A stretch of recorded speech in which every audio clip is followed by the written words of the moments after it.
Hello there, dear friends. Welcome to the channel and thank you for watching. Today's video we are going to discuss about Wilfried Ndidi potential move to Stamford Bridge. Alex Telles and Tagliafico dilemma continues. Juventus trying to mug off Chelsea Football Club, and anything in between that we have time for. But before anything, you know what to do. Help your brother out, subscribe to the channel, like the video, comment down below, share, follow us on social media, and let's keep the conversation going. Guess what? 50k almost. I can't wait to see you guys because we're gonna start something new.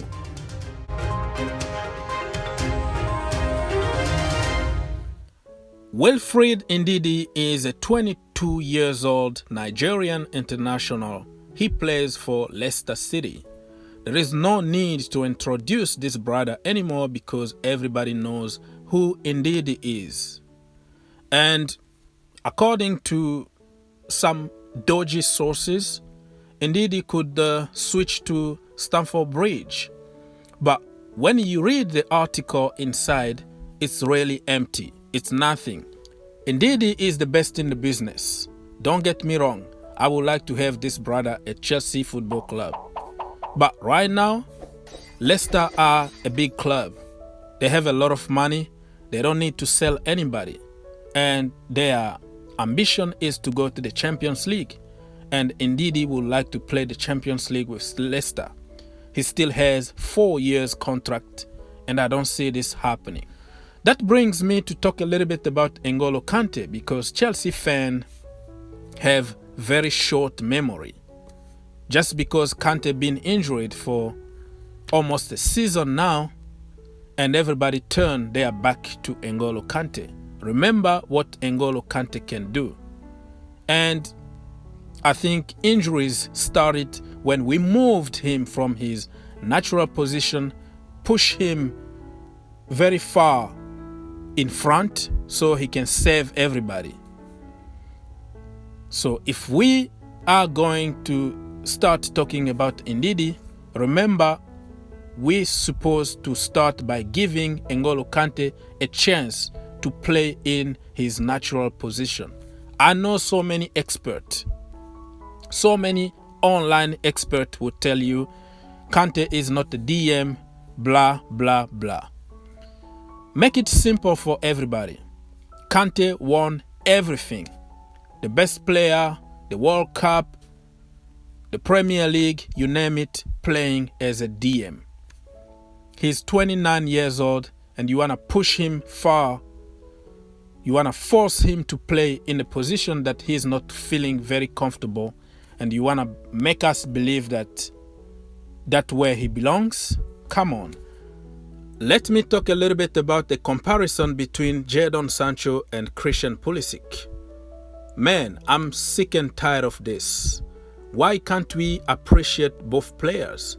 Why do we have to put one down in order to push our agendas? It's going to benefit our team. We are going to be blessed if we have both of them in the team competing for places. There is a misconception in the Chelsea community thinking that Christian Pulisic lost his place at Dortmund because Jadon Sancho was better than him. Wrong, and I have proof. Christian Pulisic got injured and Sancho took his chance. And oh my gosh, he did pretty good to keep that place for himself.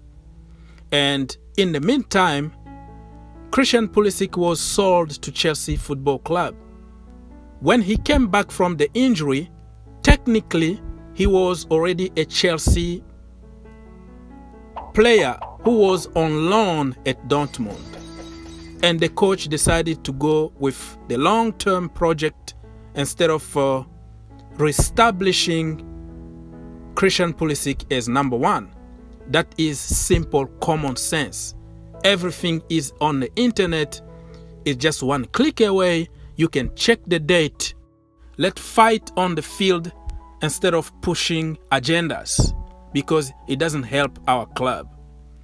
And for people who always think that when you say something good about the Chelsea Academy product and you are hyping them, if you said Callum Hudson-Odoi was better than Jadon Sancho couple seasons back, you are hyping Hudson-Odoi. He's not that good, blah, blah. You shouldn't say that.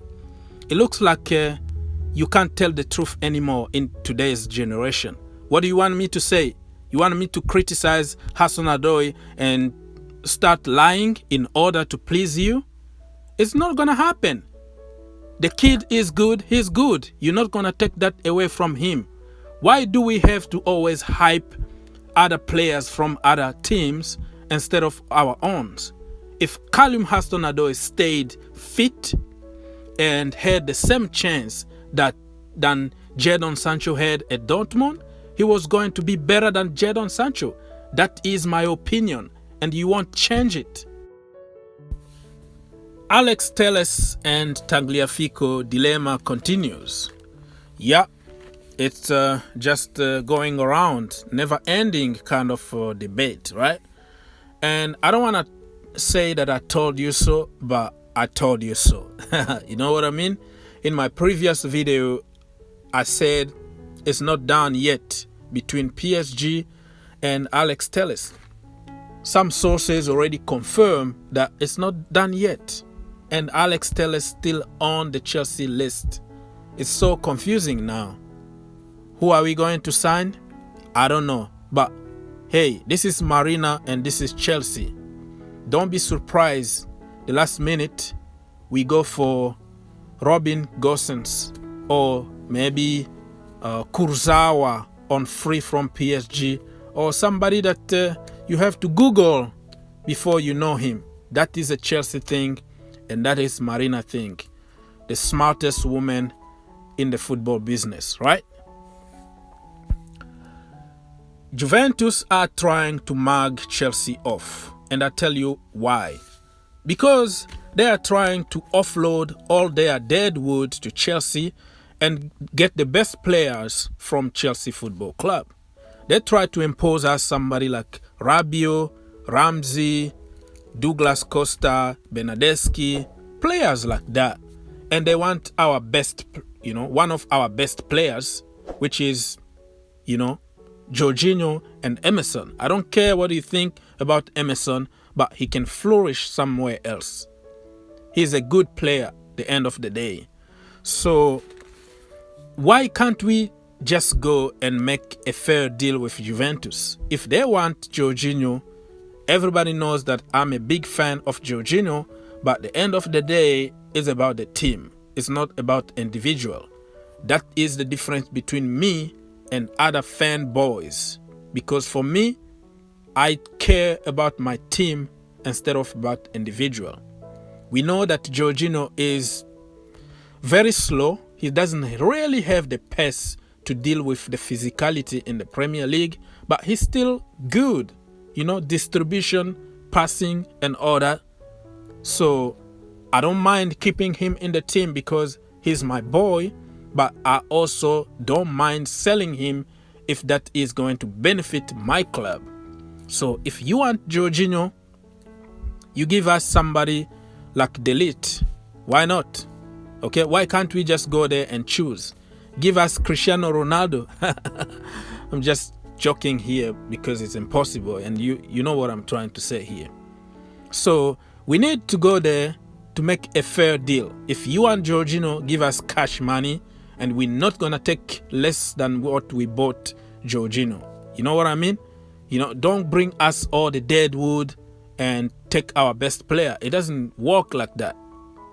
Give us your best players and we give you our best player. That is fair. But talking about Rabiot, I'm French. Everybody knows. And nobody likes Rabiot in France because he's very rude. His mother also is very rude. He's like a mama's boy, all the time complaining about something, complaining about the weather, about the salary, about such and such. And he moved to Juve and mostly he's been on the bench. So bringing him at the bridge is going to be a very bad idea. I don't want to see this guy near my club. I can consider Alexandro as an option, but Alexandro with a lot of money on top in order for you to take Jorginho. That is just my opinion. You don't have to agree with me. You can leave your opinion in the description down below. Do you think we should keep Jorginho, or we should cash on him, take the money, and strengthen the area that we need at the club? Think outside the box, and see you in the next one.